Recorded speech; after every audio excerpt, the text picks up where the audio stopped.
Hello students, how are you? Good morning. I'm Krishna Nayak, your chemistry teacher, and today we are going to start our new lesson, chapter number 1, solid state.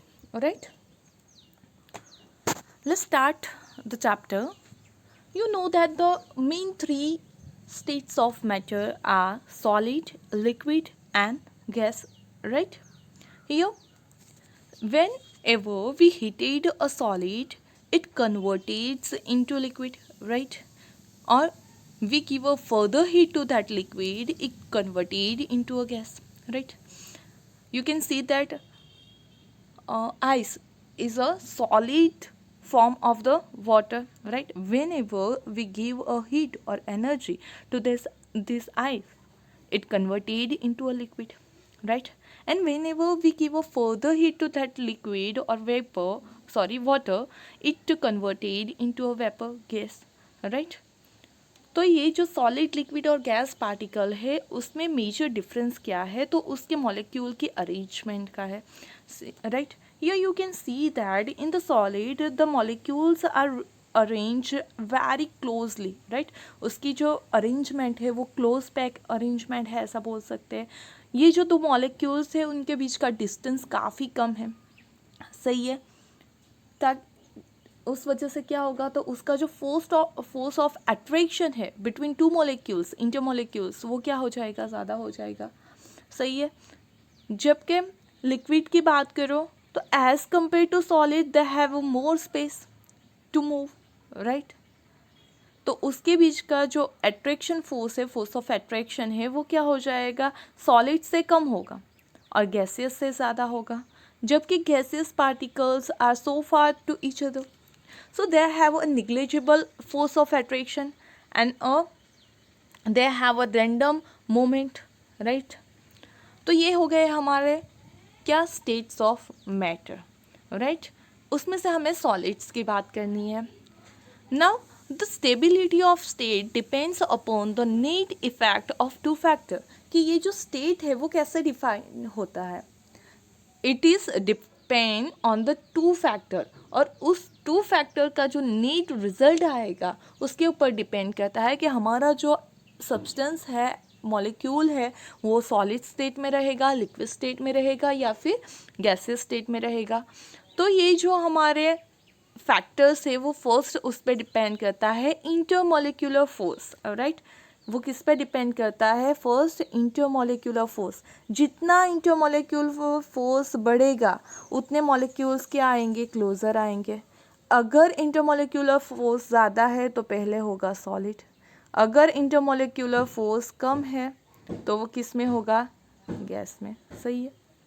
मतलब कि जितना intermolecular force ज़्यादा होगा उतना वो जो उसके constituent particles हैं they become so closer, right? जो दूसरा हमारा फैक्टर है जिसके ऊपर स्टेबिलिटी ऑफ स्टेट डिपेंड करती है वो है थर्मल एनर्जी, सही है. And the increasing of thermal energy tends to them apart, right? कि जैसे जैसे थर्मल एनर्जी इंक्रीज होगी, सही है, वैसे वैसे जो हमारा मॉलिक्यूल है वो क्या हो जाएगा, दूर होगा. क्योंकि सपोज के पहले नज़दीक था, फिर हमने थर्मल एनर्जी दी उससे, तो वो क्या हो जाएगा, दूर हो जाएगा. मतलब एक दूसरे से दूर जा रहे हैं. तो जितनी थर्मल एनर्जी ज़्यादा उतना वो कैसे, किसको रिप्रेजेंट करेगा, गैस को. जबकि उसकी थर्मल एनर्जी कम होगी तो वो सॉलिड को रिप्रेजेंट करेगा. तो we can say that intermolecular force and thermal energy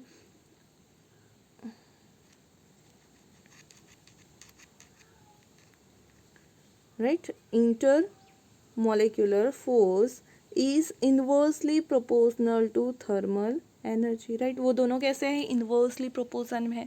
जितना थर्मल एनर्जी बढ़ेगी इंटरमॉलिक्यूलर फोर्स घटेगा, जितना इंटरमॉलिक्यूलर फोर्स बढ़ेगा थर्मल एनर्जी घटेगी, सही है. मतलब ये दोनों जो फैक्टर्स है उसका जो नेट रिजल्टेंट आएगा उसके ऊपर डिपेंड करेगा कि हमारा जो सब्सटेंस है वो सॉलिड स्टेट में रहेगा, लिक्विड स्टेट में रहेगा या फिर गैसियस स्टेट में रहेगा. इस चैप्टर में हमें सॉलिड स्टेट के लिए बात करनी है, ओके.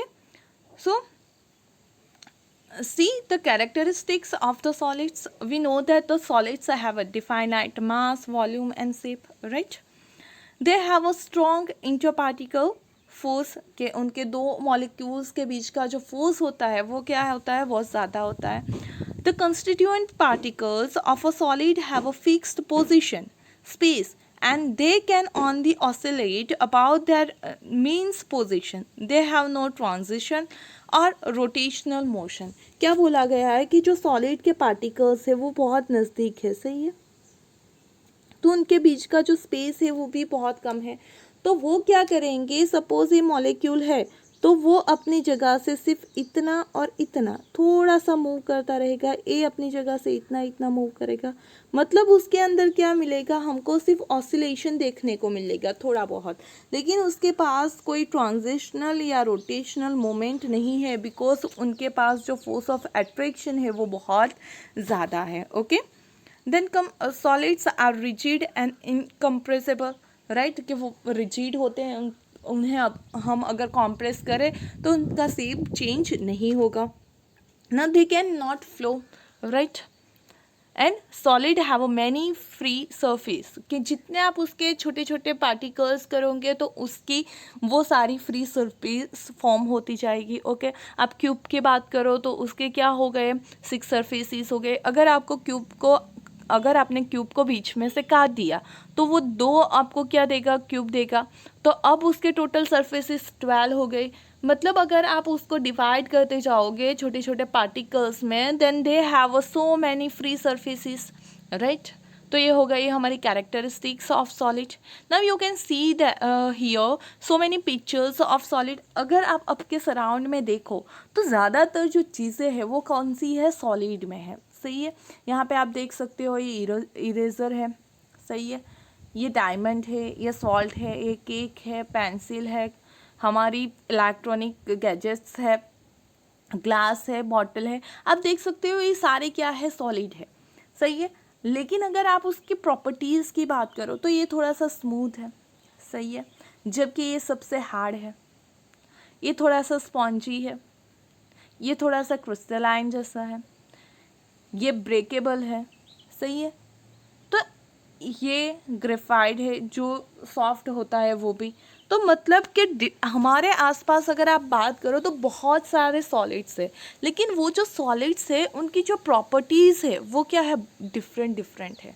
कि जो सॉलिड्स है तो वो कोई हार्ड सॉलिड है तो कोई सॉफ्ट सॉलिड है, सही है, कोई ब्रेकेबल है तो कोई नॉन ब्रेकेबल है. तो मतलब उसकी जो प्रॉपर्टीज़ है वो बहुत तरह तरह की है.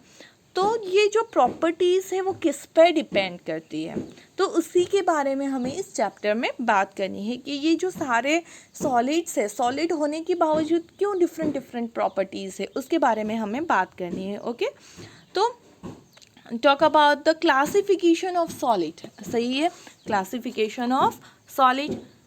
This classification is based on the arrangement of constituent particles, कि जो हमारे सॉलिड है उसके पार्टिकल्स का अरेंजमेंट कैसा है उसके ऊपर हमें उसका क्लासिफिकेशन पढ़ना है. Okay, on the basis of arrangement of constituent particles, solid are classified into 2 classes, right. solid कितने classes में classify होते हैं, 2 में.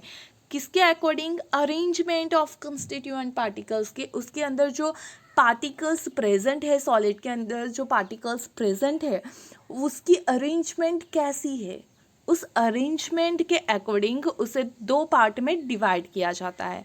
First one is crystalline solid, right, first one is crystalline solid and second one is amorphous solid. Okay, तो आज हम crystalline solid and amorphous solid के बारे में बात करने वाले हैं. ओके, कि क्रिस्टलाइन सॉलिड क्या है, उसकी प्रॉपर्टीज़ क्या है, how it's different from the amorphous solid.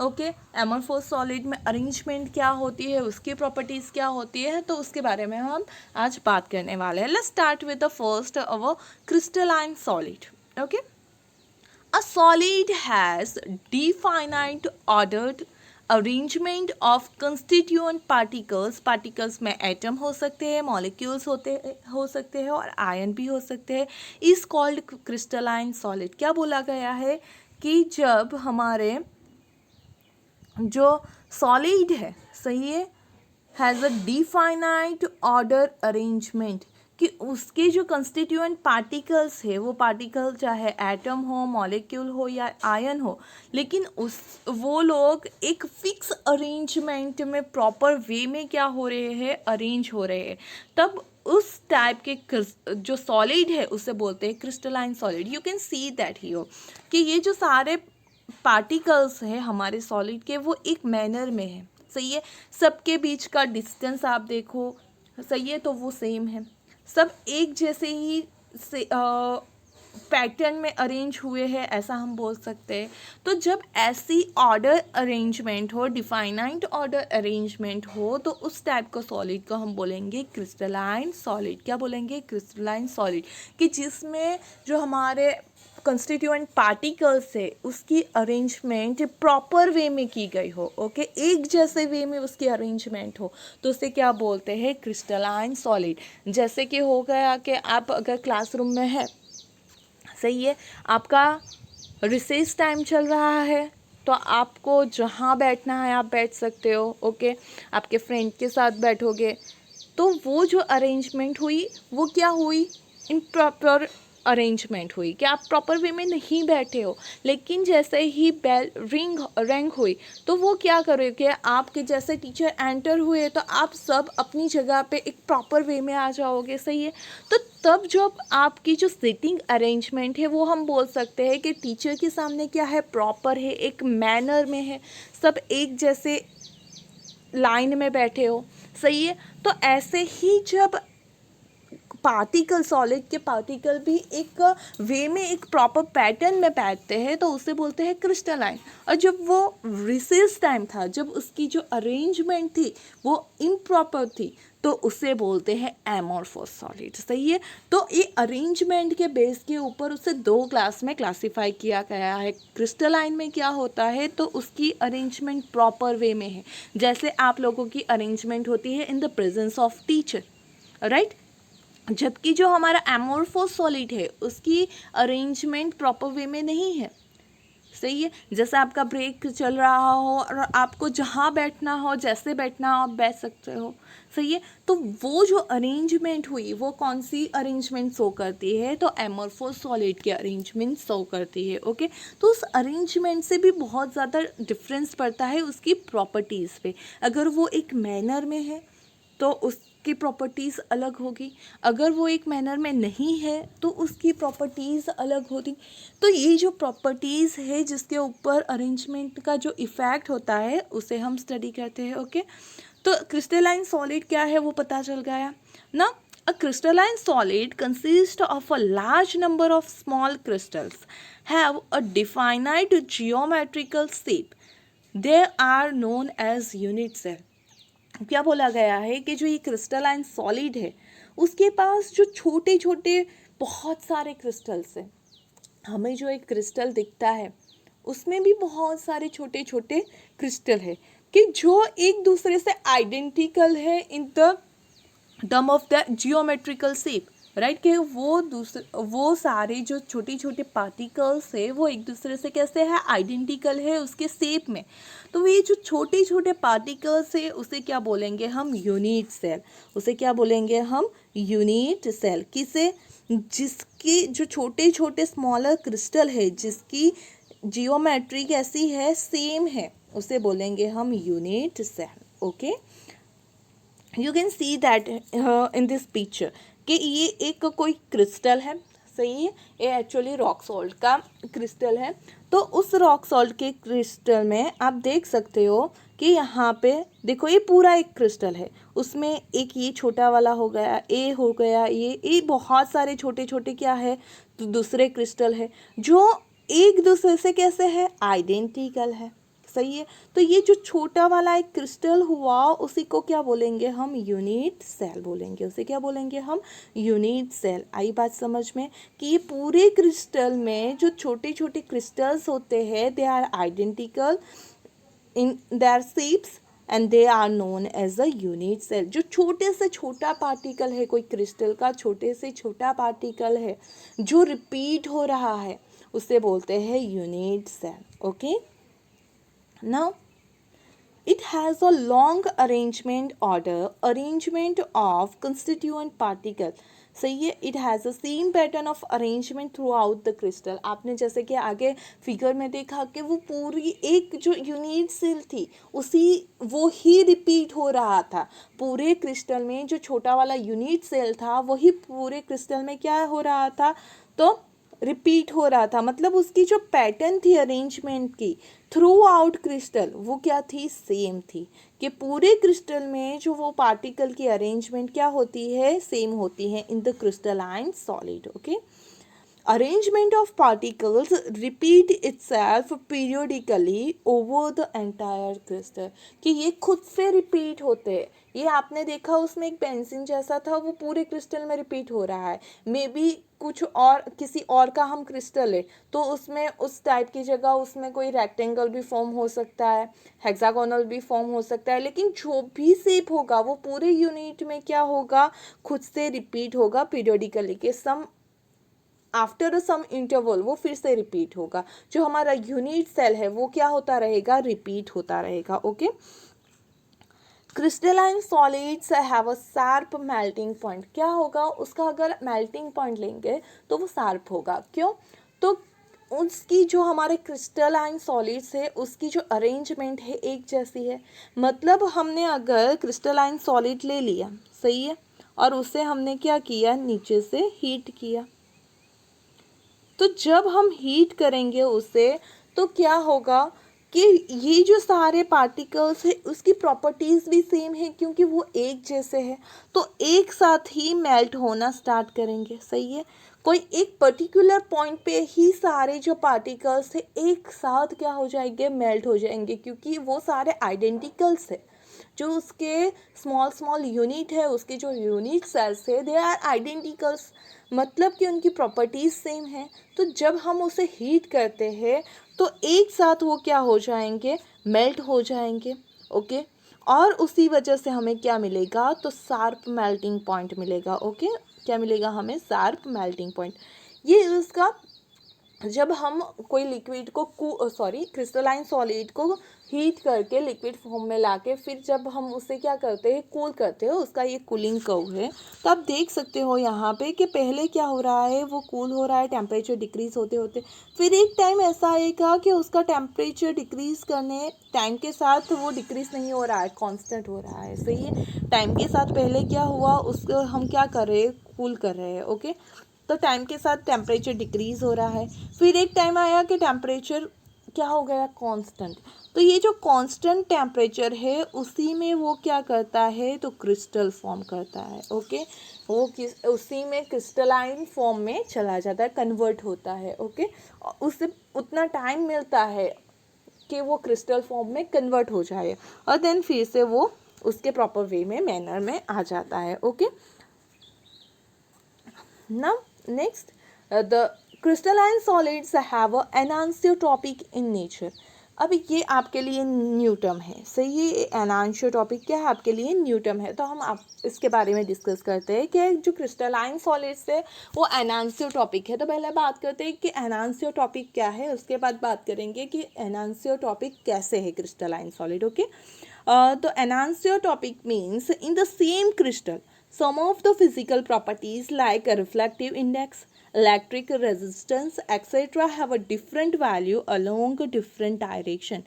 क्या बोला गया है कि एक ही हमारे पास क्रिस्टल है. सही है. कोई एक क्रिस्टल है, कोई एक हमारे पास क्रिस्टल है. ओके. उसमें अगर कोई हम फिजिकल प्रॉपर्टी मेज़र करें जैसे कि रिफ्लेक्टिव इंडेक्स या इलेक्ट्रिक रेजिस्टेंस, तो अगर कोई एक क्रिस्टल है तो हमें वैल्यू सेम मिलनी चाहिए. लेकिन कोई ऐसी फिजिकल प्रॉपर्टी होती है जैसे क्या हो गया, रिफ्लेक्टिव इंडेक्स, इलेक्ट्रिक रेजिस्टेंस. तो ऐसी प्रॉपर्टी कोई एक ही क्रिस्टल में अगर हम डिफरेंट डिफरेंट डायरेक्शन में उसकी वैल्यू मेज़र करें तो वो डिफरेंट आएगी. तो ये उसी प्रॉपर्टी को बोलते हैं एनांशियोट्रॉपिक. आपको मैं फिगर में दिखाती हूँ तो आपको ज़्यादा समझ में आएगा. Okay. Anisotropy arises due to the different arrangement of particles in different direction कि ये क्रिस्टलाइन सॉलिड में एनांसियोट्रॉपिक क्या है उसकी भी बात करते हैं हम। तो एनांसियोट्रॉपिक नेचर क्या है, सपोज कि हमारे पास एक क्रिस्टल है, सही है, ये पूरा एक क्रिस्टल है हमारे पास। यहाँ पे आप देखो तो आप यहाँ पे क्या, तो एक प्रॉपर वे में अरेंजमेंट देख रहे हो, सही है। यहाँ पे दो डिफरेंट टाइप के पार्टिकल्स है, सपोज कि एक कैटायन है एक एनायन है, जो भी है, सही है। तो आप यहाँ पे देख सकते हो कि एक प्रॉपर मैनर में जुड़े हुए हैं, अरेंज हुए हुए हैं। अगर मैं क्या करूँ कि इस क्रिस्टल को लेके उसके अंदर उसका रिफ्लेक्टिव इंडेक्स या फिर मैं उसका इलेक्ट्रिकल रेजिस्टेंस मेज़र करूँ, पहले मैं मेज़र करती हूँ उसका electric resistance in the A B direction, सही है। कौन से डायरेक्शन में मैं उसका रेजिस्टेंस मेज़र कर रही हूँ, ए बी डायरेक्शन में मेज़र कर रही हूँ, सब ओके। तो आप देख सकते हो कि जो ए बी डायरेक्शन है वहाँ पे जो अरेंजमेंट है तो कुछ इस तरह से है ए बी डायरेक्शन में कि एक तरफ सिर्फ सपोज कि कैटायन है तो दूसरी तरफ सिर्फ एनायन है, सही है। ये जो हमारा दिख रहा है यहाँ पे, तो ये जो ए बी है उसके एक तरफ में सिर्फ क्या है, एनायन है, तो दूसरे तरफ में सिर्फ कैटायन को भी एक कैटायन है एक एनायन है। तो जो हमारी डायरेक्शन है ए बी है उसकी कुछ ऐसी पोजीशन है। अगर हम बात करें सी डी डायरेक्शन की, कौन से डायरेक्शन की, सी डी, तो उसकी अगर आप देखोगे तो उसके दोनों तरफ दोनों आयंस प्रेजेंट है, सही है। मतलब ऐसे इनके अरेंजमेंट क्या है, सेम है।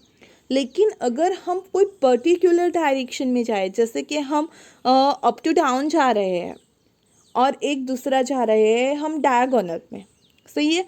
तो वो डायगोनल में और एंड अप टू डाउन में जो वर्टिकल है हमारा हॉरिजॉन्टल वर्टिकल है उसमें जो उसकी अरेंजमेंट है, अगर हम हॉरिजॉन्टल जाए तो भी अरेंजमेंट क्या हो जाएगी, डिफरेंट अरेंजमेंट हो जाएगी, सही है। यहाँ पे पार्टिकल्स ज़्यादा है, यहाँ पे पार्टिकल्स कम है।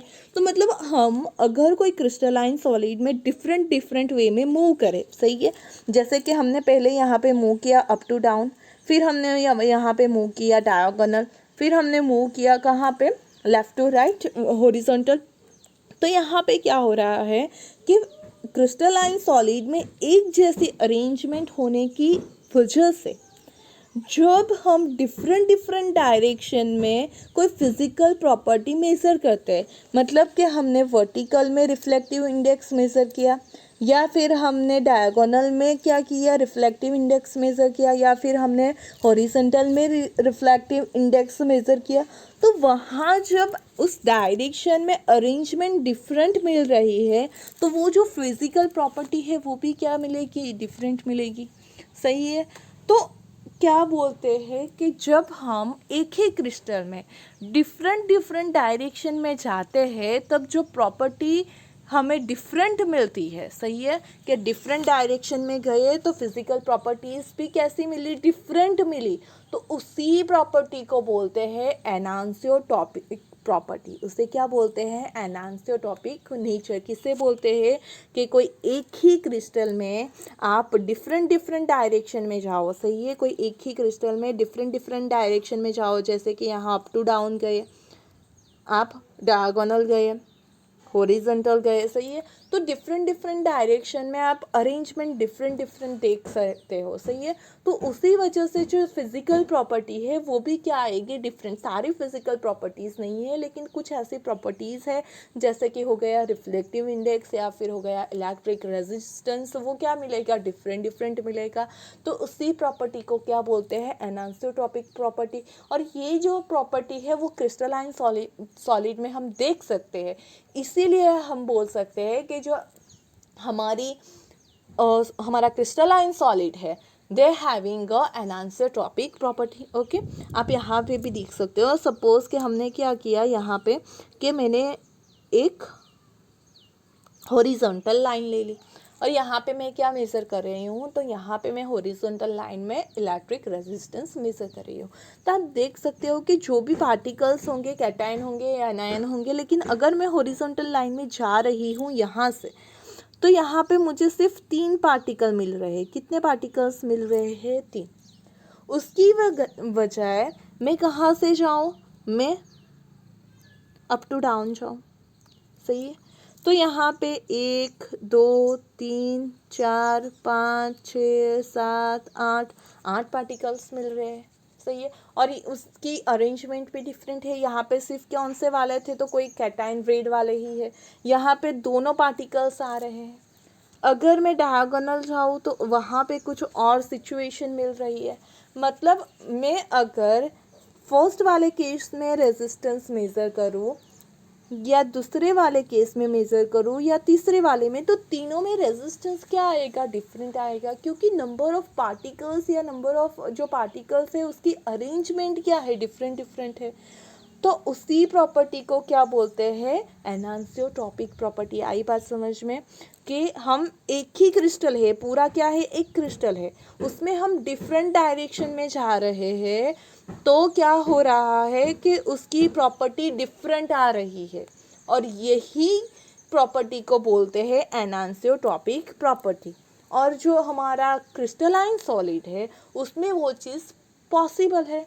तो उसी वजह से हम ये बोल सकते हैं कि जो हमारा क्रिस्टलाइन सॉलिड है उसके पास एनांसियोट्रॉपिक नेचर है, they are enantiotropic in nature. Okay, do you get it? बहुत इंपॉर्टेंट है, आपको सिर्फ क्लियर होना है कि एनांसियोट्रॉपिक क्या है। तो डिफरेंट वे में जाओ तो डिफरेंट प्रॉपर्टी मिलती है, उससे बोलते हैं एनांसियोट्रॉपिक। ओके, अब उसके नेक्स्ट की बात करते हैं। तो एग्जांपल्स हो गए हमारा सोडियम क्लोराइड, क्वार्ट्ज, तो they are crystalline solids. Okay, उसके पास डायमंड भी एक्चुअली क्या है, क्रिस्टलाइन सॉलिड है। उसकी जो प्रॉपर्टीज़ है, उनकी अरेंजमेंट है होती है वो रेगुलर मैनर में है। यहाँ पे आप देख सकते हो कि सोडियम क्लोराइड का एक क्रिस्टल है, सही है। उसमें जो आप पर्पल कलर के देख रहे हो वो सोडियम आयन्स है, और जो ग्रीन कलर्स के वो क्लोराइड आयन है। ओके, ना क्रिस्टलाइन सॉलिड आपको समझ में आ गया ना अच्छी तरह से, what is enantiotropic nature, right. Now we talk about the amorphous solid, right. Amorphous solid, amorphous solid क्या है? The amorphous is a Greek word meaning no form. एनांसियो एमोर्फोस क्या है? तो एक ग्रीक वर्ड है जिसका मीनिंग होता है नो फॉर्म, मतलब कि उसमें कोई यूनिफॉर्मिटी नहीं है उसकी अरेंजमेंट में। किसकी? जो हमारा सॉलिड है उसके पार्टिकल्स के अरेंजमेंट में। ओके, वो यूनिफॉर्म नहीं है, तो उसी को बोलते हैं amorphous, right. A solid which has a irregular arrangement of a constituent particles is called amorphous solid. सही है कि जो भी सॉलिड है उसके जो कंस्टिट्यूएंट पार्टिकल्स है उसकी अरेंजमेंट एक जैसी नहीं है, रेगुलर नहीं है। वो ब्रेक टाइम याद करो, सही है। ब्रेक टाइम में आपकी जो अरेंजमेंट होती है वही अरेंजमेंट इस पार्टिकल्स की है, तो उसे क्या बोलते हैं? Amorphous solid, right. You can see that यहाँ पे कोई एक बड़ा फ्रेंड सर्कल है, सही है, कोई एक छोटा वाला है, कोई एक आध अकेला भी होगा। तो ये क्या है? अरेंजमेंट डिफरेंट डिफरेंट है, जिसको जहाँ मन आया बैठ गया, सही है। तो वही है क्या? इरेगुलर अरेंजमेंट उसे बोलते हैं, और ऐसी टाइप की अरेंजमेंट जिस सॉलिड में देखने को मिलती है उसे बोलते हैं amorphous solid. Okay, now amorphous solids has no ordered arrangement or only very short range order। कि वैसे हमने जैसे क्रिस्टलाइन में देखा था कि एक ही यूनिट सेल बार बार रिपीट हो रहा था, उसमें एक लॉन्ग रेंज तक वही पैटर्न क्या तो फॉलो हो रही थी, जबकि एमोर्फोस में ऐसा होता नहीं है। There is no periodically repeating pattern, वहाँ पे कोई पैटर्न रिपीट हो रही नहीं है। कंस्टिट्यूएंट पार्टिकल्स में एटम्स भी हो सकते हैं, मॉलिक्यूल्स भी और आयंस भी। ओके, जब भी हम कंस्टिट्यूएंट पार्टिकल ऐसा बोले तो समझ जाओ कि वहाँ पे एटम्स की, मॉलिक्यूल्स से आयन की बात हो रही है। ओके, जैसे कि हम NaCl की बात करते हैं तो कंस्टिट्यूएंट पार्टिकल हो गए हमारे आयंस Na+Cl-। अगर हमने डायमंड की बात कर ली तो वहाँ पे कंस्टिट्यूएंट पार्टिकल्स हो गए कार्बन एटम। मतलब हम एटम, मॉलिक्यूल और आयंस की जगह क्या यूज़ कर सकते हैं? Constituent particles. ओके, तो they are scattered and disorder, वो एक ऑर्डर में, एक मैनर में नहीं होंगे। Okay, you can see that कि जैसा बनाया वैसे अरेंज हो गए हैं, तो उसे बोलते हैं एमोर्फोस सॉलिड। यहाँ पे कोई भी रिमिटिंग यूनिट नहीं है, सही है। ये देख सकते हो आप कि इसकी कोई अरेंजमेंट डिफरेंट है, इसकी अरेंजमेंट डिफरेंट है, इसकी इससे डिफरेंट है, सबकी एक दूसरे से अरेंजमेंट क्या है, डिफरेंट है। वहाँ पे कोई रिपीटिंग पैटर्न नहीं है, और अगर होती भी है तो वो क्या होती है, थोड़ी सी शॉर्ट वाली होती है। इसमें तो नहीं है। यहाँ पे आप देख सकते हो कि थोड़ा सा सिमिलर है, लेकिन सिर्फ 2 वाले, बाकी के तो एकदम ही अलग है, सही है। तो अगर हो भी तो शॉर्ट ऑर्डर में रिपीटिंग पैटर्न होगी, या तो फिर नहीं होगी रिपीटिंग पैटर्न, तो उसी को बोलते हैं amorphous solid. Now the structure of amorphous solid is similar to that of liquid.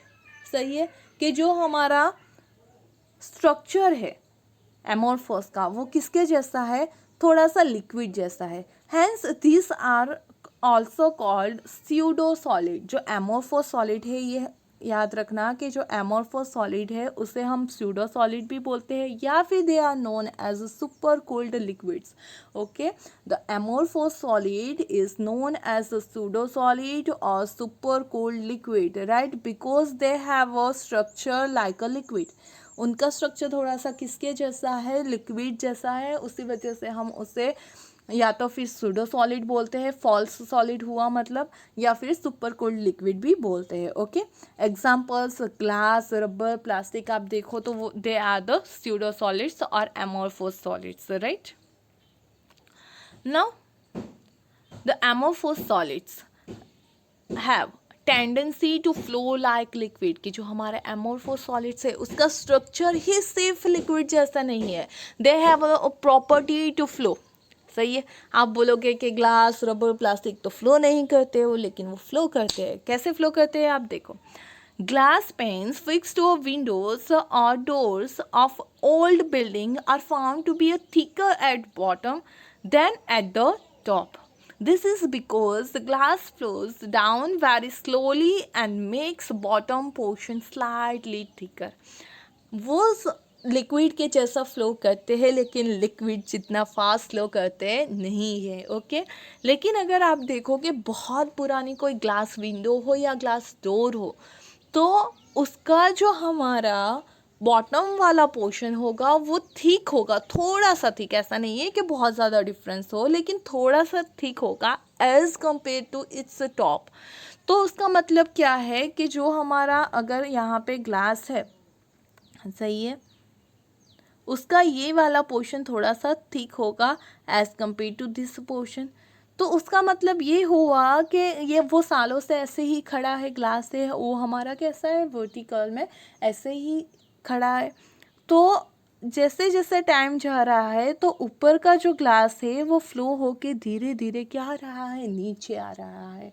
जो ग्लास पार्टिकल्स है वो फ्लो हो रहे हैं और धीरे धीरे नीचे आ रहे हैं, लेकिन उनकी स्पीड बहुत कम होती है। ओके, आप यस मतलब वो 1-2 दिन या 4-5 साल में नहीं होने वाला है। अगर आप देखोगे तो वो आपको फ्लो करते नहीं दिखेंगे, लेकिन after so many years if you observe that window then you can feel that the bottom part of that window is so smaller, thicker, few thicker than the top part of that window. Okay, और वो किस वजह से है कि उसके पास flow करने की टेंडेंसी है। ओके, और उसी वजह से यहाँ पे आप देख सकते हो कि ये जो मॉलिक्यूल्स है एमोर्फोस के, उसके पास क्या है, स्पेस है बीच में, वो उसकी अरेंजमेंट लिक्विड जैसी है। तो उसी वजह से अगर स्पेस मिलती है, अगर यहाँ पे उसे स्पेस मिल गई तो क्या होगा, और यहाँ पे आप स्पेस भी देख सकते हो, साथ में उसके जो सराउंड पार्टिकल है उसका उतना अट्रैक्शन फोर्स भी घटेगा, तो easily it can move, but इतना इजीली नहीं जितना liquid. Okay, understand my words. So it's known as a super cold liquid, कि बहुत धीरे धीरे वो फ्लो करेगा वो पक्का है, लेकिन बहुत धीरे धीरे। आप ऐसे ही उसे मेजर नहीं कर सकते हो, आपको उसमें इतना ज़्यादा चेंज नहीं नज़र आएगा। ओके, बट वो क्या करता है, लिक्विड की तरह फ्लो करता है। So it's known as a super cool liquid और also known as a pseudo solid. Okay, now The next property of amorphous solid is amorphous solids melts over range of temperature. जैसा कि crystalline में sharp melting point मिल रहा था, यहाँ पे क्या मिलेगा, एक रेंज मिलेगी. क्यों? तो अगर सारे मॉलिक्यूल्स के पैटर्न सेम नहीं है तो कोई मॉलिक्यूल जल्दी से मेल्ट हो जाएगा, कोई मॉलिक्यूल धीरे धीरे मेल्ट होगा. मतलब कि कोई एक रेंज मिलेगी हमें. सपोज के क्रिस्टलाइन सॉलिड है तो उसके लिए हम बोल सकते हैं कि 158 डिग्री सेल्सियस के सी क्रिस्टल का मेल्टिंग पॉइंट है. लेकिन अगर एमोर्फोस का अगर हमें मेल्टिंग पॉइंट फाइंड आउट करना है तो हम ये बोल सकते हैं कि उसका मेल्टिंग पॉइंट 150 to 160 और 150 to 170 के बीच में मिलेगा. मतलब कि वो स्टार्ट होगा 150 से मेल्ट होना, लेकिन पूरे का पूरा मेल्ट होगा 160 या 170 तक. मतलब एक रेंज में वो पूरे का पूरा मेल्ट होता है. उसी वजह से हम बोल सकते हैं कि they melts over range of temperature. जबकि सॉलिड्स, क्रिस्टलाइन सॉलिड्स होंगे तो ऐसा नहीं होगा. अगर वो उन्हें हमने हीट किया तो सबके सब पार्टिकल्स जितना भी है वो कुछ किसी एक पर्टिकुलर टेम्परेचर पे ही मेल्ट होगा, क्योंकि सारे जो यूनिट्स है वो सेम है, आइडेंटिकल है, तो उनकी प्रॉपर्टी भी आइडेंटिकल है. जबकि यहाँ पे जो पार्टिकल्स है वो सेम नहीं है, आइडेंटिकल नहीं है. तो उसी वजह से उसको अगर हम मेल्ट करें तो उसके लिए एक पर्टिकुलर रेंज मिलेगी. ओके हमें. Now next one is amorphous solid can be molded and blow into a various state. और उसी वजह से हम उसे डिफरेंट स्टेट शेप में मोल्ड कर सकते हैं. Okay, you can see that here cooling curve for the amorphous solid. सही है, कूलिंग कर्व किसका है, amorphous solid का. तो उससे जब हम कूल करते हैं तो टाइम के साथ टेम्परेचर डिक्रीज होता जाता है. मतलब उसे क्रिस्टलाइन होने का, एक प्रॉपर वे में अरेंज होने का टाइम नहीं मिलता है. जैसे कि हमने जो क्रिस्टलाइन था उसमें देखा था कि कूल हो रहा है, फिर एक कांस्टेंट टेम्परेचर आ गया, उसे उतना टाइम मिला जिसमें वो सेटल हो सके एक प्रॉपर वे में, और फिर वो क्या हो, ज़्यादा कूल डाउन होके सॉलिड हो जाए. जबकि यहाँ पे ऐसा कोई उससे टाइम मिल रहा नहीं है, वो एक कर्व डाउनवर्ड्स में जा ही रहा है. सही है. तो उसी वजह से वो क्या है, प्रॉपर वे में अरेंज नहीं हो पाते हैं. ओके, और एमोर्फस सॉलिड हमें मिलता है. Now, amorphous solids are isotropic in nature. जो crystalline solids थे, they are anisotropic in nature, right? जबकि हमारे जो amorphous solids है, they are isotropics in nature. The value of same physical properties in same along all the direction. एनान्सोट्रॉपिक से different ही होगी. सही है कि एनान्सोट्रॉपिक में अगर डिफरेंट डायरेक्शन में जा रहे थे तो जो प्रॉपर्टीज़ थी वो डिफरेंट आ रही थी. जबकि हमारी आइसोट्रॉपिक में क्या होगी, हम कोई भी डायरेक्शन में जाए लेकिन वो प्रॉपर्टी सेम ही रहेगी, तो उसे बोलेंगे आइसोट्रॉपिक. और एमोर्फोस में ऐसा पॉसिबल है, कैसे पॉसिबल है वो भी हम बात करते हैं. Okay, isotropy of amorphous solid is due to the same irregular arrangement of constituent particles along all the direction.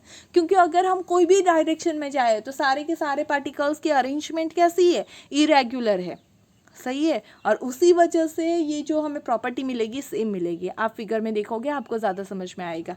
ये एक हमारा एमोर्फोस सॉलिड है. ओके, अगर आप अप टू डाउन जाओ तो बहुत सारे पार्टिकल है सब तरह के. अगर आप डायगोनल जाओ सब तरह के बहुत सारे पार्टिकल्स है. अगर आप वो हॉरिजॉन्टल जाओ, सही है, लेफ्ट टू राइट जाओ तो भी बहुत सारे पार्टिकल है सब तरह के. मतलब कि यहाँ पे ये जो हमारा पूरा क्रिस्टल है उसकी अरेंजमेंट इरेगुलर है. उसी वजह से आप कोई भी डायरेक्शन में जाओ, समझ रहे हो कि ये पूरा क्रिस्टल है उसकी अरेंजमेंट इरेगुलर है, उस वजह से आप कोई भी डायरेक्शन में जाओ तो जो फिजिकल प्रॉपर्टीज़ है, जैसे कि हमने बात की थी इलेक्ट्रिक रेजिस्टेंस और रिफ्लेक्टिव इंडेक्स, वो सारी वैल्यू क्या आएगी, सेम आएगी. अगर आप अप टू डाउन जाओगे तो जो वैल्यू आएगी, अगर आप डायगोनल जाओगे तब वो जो वैल्यू आएगी, या फिर आप हॉरिजॉन्टल जाओ तब जो वैल्यू आएगी वो नियर अबाउट सेम होगी. क्योंकि इस इरेगुलर अरेंजमेंट की वजह से सभी डायरेक्शन में जो हमारे मॉलिक्यूल्स है वो सेम जैसे है. सही है. वो सारे हमें कैसे मिलते हैं, सेम जैसे, तो उस वजह से जो फिजिकल प्रॉपर्टीज होती है वो सारी डायरेक्शन में सेम होती है, और जब सारी डायरेक्शन में फिजिकल प्रॉपर्टी सेम हो उसे बोलते हैं isotropic.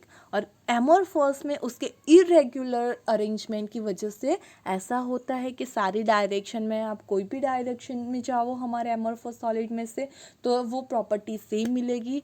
So amorphous having a isotopic nature, ऐसा हम बोल सकते हैं। Okay, now it's next property, amorphous solid on heating and then cooling become crystalline। sometime क्या हो सकता है कि अगर हमें उसे हीट करें एमोरफोस सॉलिड को बहुत ज़्यादा, और उससे पर्टिकुलर वे में कूल करें, तो जो एमोरफोस सॉलिड है they can be converted into a crystalline solid. Okay, कि हम उसे पर्टिकुलर वे में कूल करें स्टेप बाय स्टेप जो उसके वेज है उसमें, तो हम एमोरफोस सॉलिड को क्रिस्टलाइन में भी कन्वर्ट कर सकते हैं। Okay, example, some glass objects are found to be become milky in appearance because of the crystallization। सही है कि जब हम ग्लास का कुछ फॉर्म करते हैं तो कई बार ऐसा देखा गया है कि जो ग्लास होता है हमें पता है ट्रांसपेरेंट है, लेकिन कई बार वो जो ग्लास है वो प्रॉपर अरेंजमेंट में आगे क्रिस्टल फॉर्म कर देता है और उसी वजह से वो मिल्की शो करता है। ओके, तो मतलब हम एमोरफोस को क्रिस्टलाइन सॉलिड में कन्वर्ट कर सकते हैं। ओके, तो ये हो गया हमारा amorphous solid and crystalline solid. Okay, hope now see the basic difference between the crystalline and amorphous solid, right? Now the first difference between them are it has a definite characteristic geometrical shape, right? Crystalline solid have a definite characteristic geometrical, उसका shape कैसा है, definite है, same है, जबकि amorphous has irregular shape, उसका shape कोई particular pattern follow करता नहीं है। Second one, it has a sharp melting point, crystalline solids has a sharp melting point, while amorphous solid have melts over a range of temperature, जबकि जो हमारा amorphous solid है कोई एक रेंज में मेल्ट होगा, right? It has a definite edges, faces and interfacial angles, right? इन सब के बारे में हम स्टडी करने वाले हैं इस चैप्टर में। लेकिन जो हमारे क्रिस्टलाइन सॉलिड है, जैसे कि हमें पता है कि क्यूब है तो उसके पास फिक्स है, फेस कितनी है, एजेस कितनी है, उसके इंटरफेशियल एंगल कितने हैं, वो सारे फिक्स है, सही है। जबकि जो हमारा एमोरफोस है उसके पास it has no definite edges, faces and interfacial angles, right? The fourth difference is it has a long range order arrangement, कि उसके जो यूनिट सेल है वो लॉन्ग रेंज तक रिपीट होते हैं सेम पैटर्न में, while in the amorphous it has a short order, range order और नो ऑर्डर अरेंजमेंट। उसके पार्टिकल्स अगर रिपीट होते हैं तो स्मॉल रेंज के लिए, या फिर रिपीट ही नहीं होते हैं। Okay, fifth difference is when cut with knife it splits into pieces having a smooth surface, मतलब जब क्रिस्टलाइन सॉलिड को हम कट करते हैं तब वो दो पार्ट में डिवाइड होता है विद द स्मूथ सरफेस, कि जो दोनों स्पीसीज मिले उसकी सरफेस कैसी होती होगी, smooth surface. Okay, while whenever we cut the amorphous solid with knife it splits into two pieces having a rough surface, जबकि जो हमारा amorphous solid है उसकी surface कैसी होगी, rough surface होगी। okay, now next topic point is that these are anisotropic in nature, right? Crystalline solids are anisotropic in nature, means the value of the same physical property is different in different direction, while the amorphous solids are isotropic in nature where value of same physical property is same in all the direction. We already discussed about that anisotropic and isotropic nature in this lecture, right? Crystalline solids are true solids and amorphous solids are pseudo solids or super cooled liquids, right? They are pseudo solid or known as a super cooled liquid.